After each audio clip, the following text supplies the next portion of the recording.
In this video, I'll be showing you how you can change the background color for the navigation or mobile view on Squarespace. Let's get into it. Over at Squarespace, what I mean is I want to change the background color for the hamburger menu on mobile view.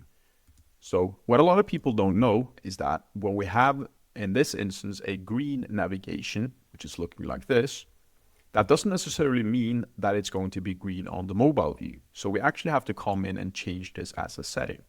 It's very simple to do. What you want to do is simply head on to the editor, click on View Menu. As you can see right here, we will now see the menu. From here, simply click on Edit Design, and then you will have the possibility to come into this color tab right here. I want it to be green to align with the rest of my navigation that I have on the web view. So I will simply click here, click Save, and you will now see that we have a navigation that is both green here and also green here.